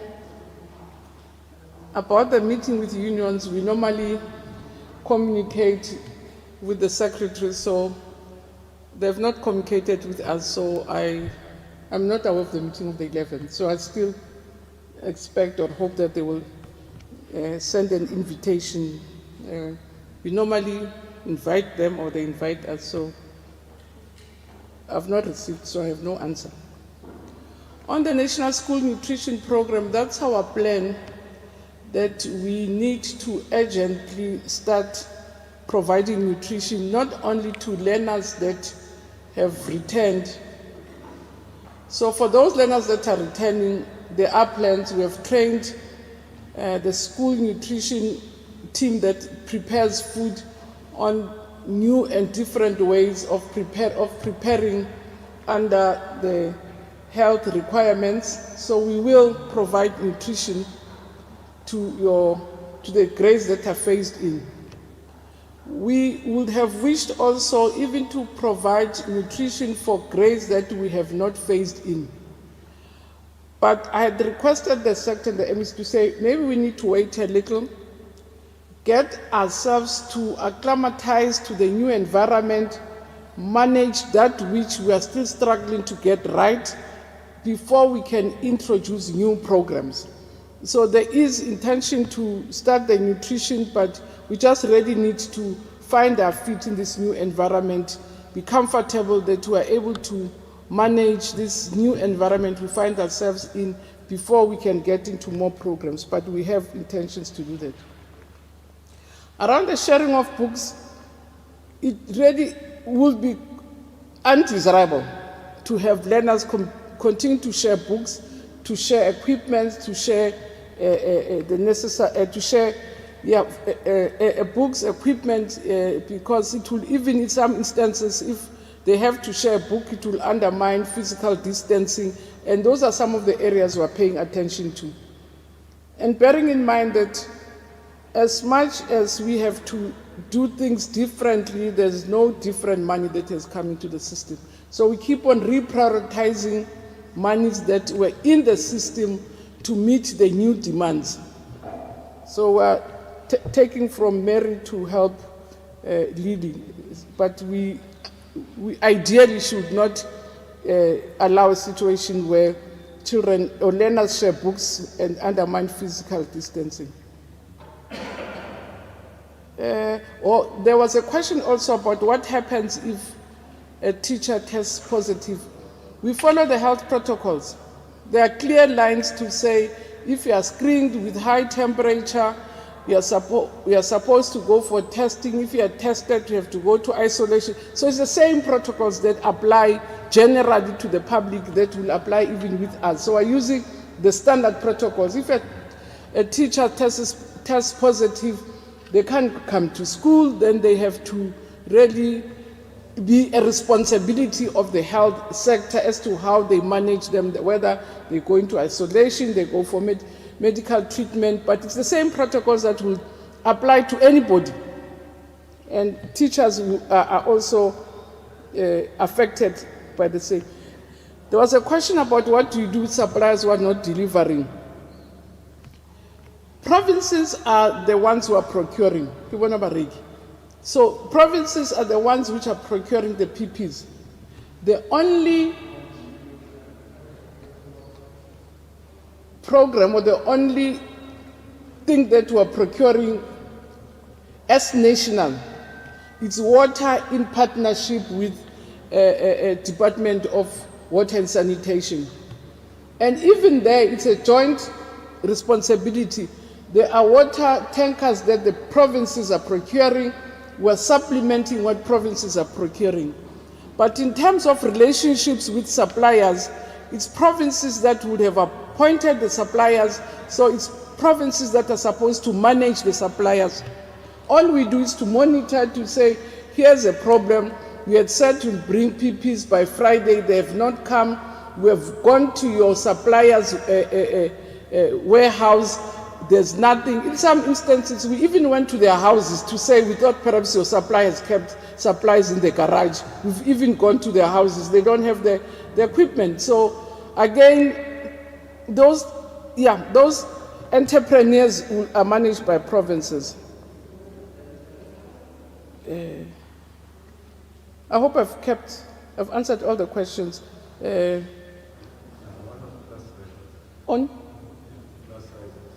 On class sizes, we are anticipating a major challenge and we are taking one step at a time. And that's why in every school, we really want to estimate to say, you had 5 grade 12s, now we have to turn them into 8, which means we are using your grade 11 teachers to do that. So if we phase in grade 11, it means the grade 10 teachers are going to come in. So what we're looking at as provinces is to look at our relief teachers, because we have a list of experienced teachers who really come and assist us when there's a need in the system. If there's a teacher who's not well, they come and assist. But we're also looking at our database of teachers who have applied. So we have a good size of young people who have qualified as teachers that we have not been able to place as long as 3 years. So there's a huge list of young, highly qualified teachers that we have not been able to appoint. They are in our database, both at provincial and national. So there again, we are quite confident. So the issue is going to be the resources to say, if we take them in, we have to discuss with Treasury to say, how do we pay them? But there are also plans or discussions about, because other activities have been reduced to platoon, because most of the schools I visited, DG, were saying to me, after grade 10, we will not be able to take anything else with the splitting of classes. So which means the principal is agreeing, which means in terms of space and teachers, when we start phasing in grade 8 and 9, there's going to be a major problem. So we might even have to go to Treasury to say, there is no way we can continue, because, which is what I always say, as education, we're not only an education institution, we also are a support system for parents. They leave their children with us to educate them, to look after them and take care of them.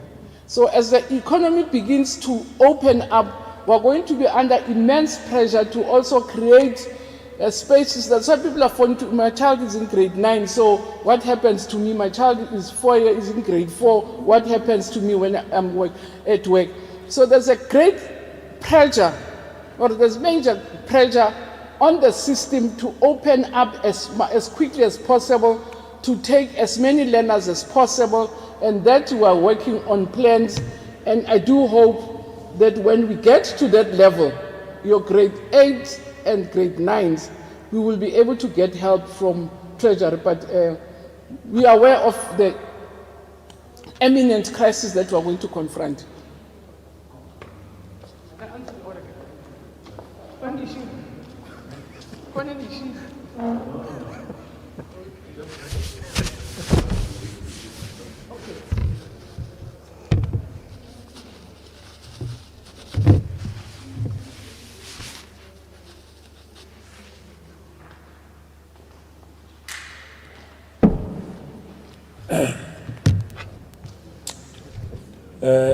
Indeed, colleagues, as the Minister indicated, if anything happens within the precinct of a school, whether it's a teacher or a learner or a non-teaching staff who present symptoms that eventually are confirmed to have tested positive,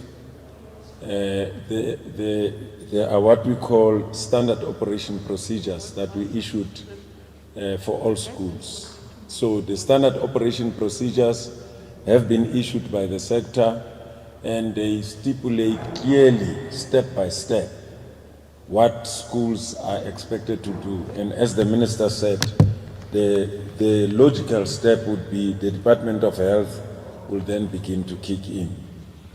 Minister, I just wanted to draw the attention of the public and the media to the directions that the Minister referred to in the speech that she presented this morning.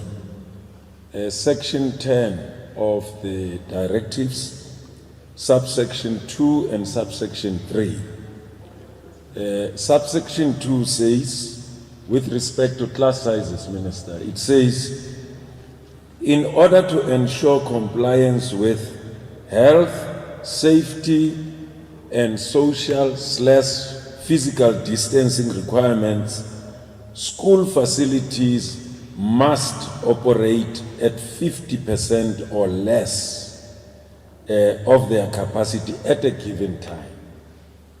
So, principal is aware of that. 50% or less, so that you meet the health, safety, and social distancing 1.5 meters in between, like here. So if you don't do that, you won't be able to meet that.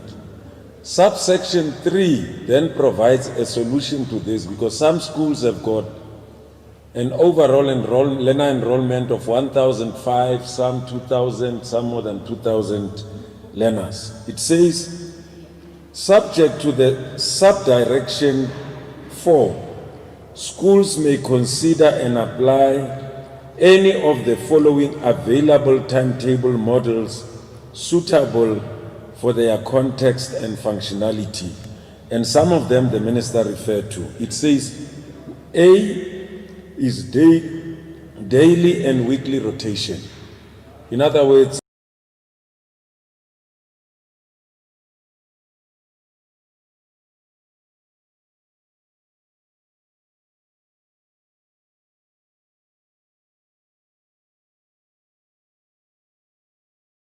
um, 1,002 or 1,400 learners. Then you have to divide them into two groups. Group 1 would attend Monday, Wednesday, and Friday. Group 2 would attend Tuesday and Thursday. The subsequent week, the first group would then attend on Tuesday and Thursday, and Group 2 would attend on Monday, Wednesday, and Friday. So that's a daily and weekly rotation. B says bi-weekly rotation. Bi-weekly rotation, it means Group 1 attends this week, Group 2 attends next week. So whilst one group is at home, the other group will be attending to observe social distancing. And then the platooning one, the minister covered it. It's well known by all of us. That's model number 3. Model number 4 is what we call a traditional model. In other words, it's a timetable that this school followed before lockdown. Normal, 6:45 up to 2 o'clock, you go home. We refer to it as traditional model. And then the last one, which is number 5, is the hybrid of the ones that we refer to. Thank you very much, Minister.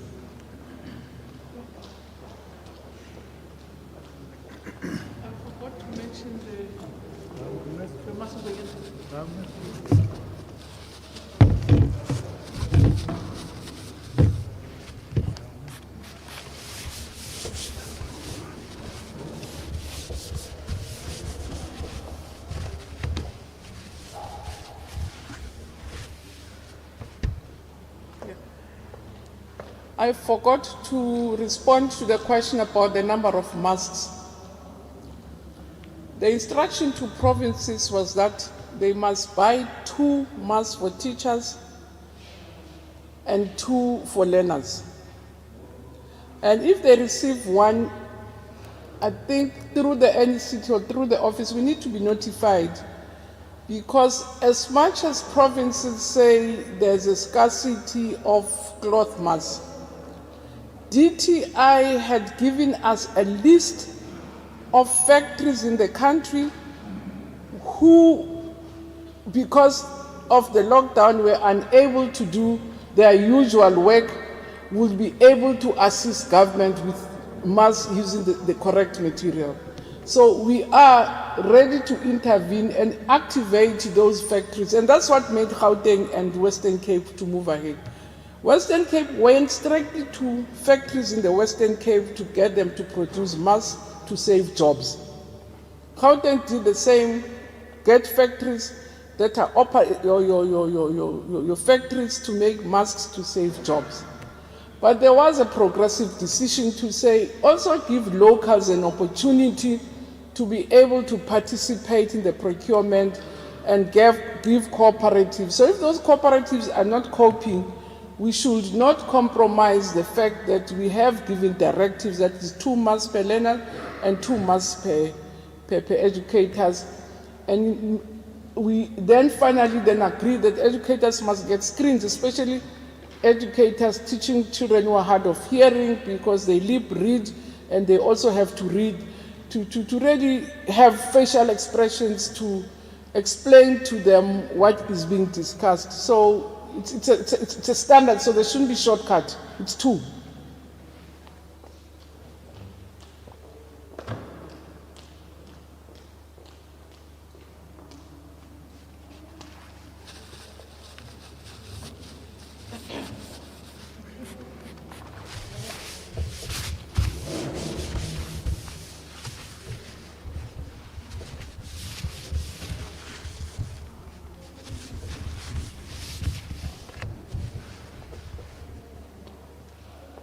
Thank you so much, Minister. Thank you, DG. Thank you, HOD Simaswe. Mr. Joala from Randwater.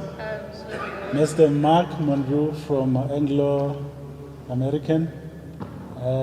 Mr. Mpokuno from the Rustenburg Local Municipality. Also from the district municipality. Premier Mohoro, and all other partners that are here that I might have omitted, Mr. Kosa, and